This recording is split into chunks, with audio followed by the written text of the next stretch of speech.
Bismillahirrahmanirrahim. Alhamdulillah, salatu wassalamu ala rasulillah wa ba'du. Hari ini 11/11/25 kita sampai di satu tempat, nama dia Memoria Imam Bukhari di Bukhara. Kemudian tadi kita pergi ke Pak Ismail As-Samani, dan di sini ada sebuah telaga, dikatakan telaga Nabi Ayub alaihissalam. Tapi bila anda dengar penerangan dia tadi, jelas bahawa dia kata Nabi Ayub tak ada apa, yang ada itu mungkin tapak kaki dia pijak ke apa benda. Dan telaga tu dikatakan telaga syifa, sebab Nabi Ayub ni terkenal dengan seorang Nabi yang sakit diuji. Inni masaniyad-dur aku arhamu anta arhamur rahimin. Aku ni disentuh, kena sakit, engkau lah yang maha pengasih ya Allah. Maka Allah Ta'ala nak sembuhkan penyakit Nabi Ayub tu, katanya lama masa, 18 tahun dia punya tempoh, bukan kun payakun. Tadi saya nak cuba juga tadi, gosok lutut ni, kalau sembuh ni saya nak pindah ke telaga ni, bawa balik Malaysia dah. Tapi Alhamdulillah, kita yakin semua penyembuhan tu dari Allah Azza wa Jalla, tapi cara-cara biar ikut SOP syariat. Dan ramai je orang ambil botol tadi, banyak. Bukan di sini saja, di Mekah, di Madinah. Allah.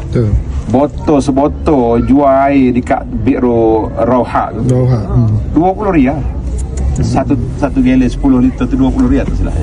Beli air dekat Masjid Haram barulah 5 riyal. Jadi itulah dia panggil kepahaman masyarakat kita ni perlu dipertulkan. Dan memang dia jelas tadi, Farouk bagi tahu tadi, di sini Memoria Imam Bukhari ni, sebab orang nak pergi ke Samarkand tu jauh. Jadi dia ambil tanah kubur tu bawa ke sini, maka mari gosok sini ya, tak payah pergi sana. Itu saya terjemah apa yang diterjemah oleh Farouk. Saya terjemah apa yang dikata oleh Farouk. Maknanya ramai orang datang sini, itulah cerita yang mereka terima.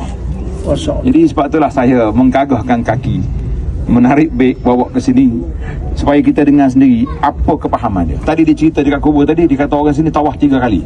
Ada je orang tawaf tu, ada cuba. Tengok tak tengok? Kalau tengok kena pergi ambil gambar pula, biar ada bukti kita ni. Jangan tuduh orang tawaf kubur, tapi memang orang tawaf pun. Dia pusing, mana tawaf lah pusing. Tak kira lah pusing ikut jam ke apa, isu ikut apa, yang penting berlaku benda tu.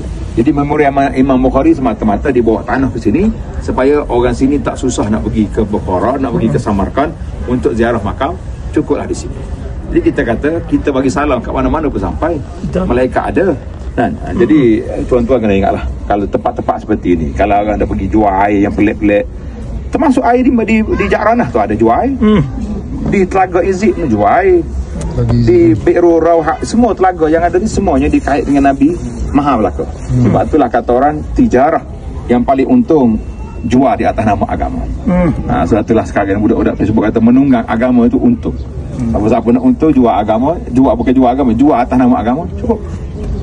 Air, baru ni saya jumpa satu iklan, air 15 riyal, 15 ringgit sebotol, sebab air ni telah direndam Al-Quran yang dimakan oleh anai-anai, 15 juzuk dah sudah makan. 15 juzuk tu baru 20.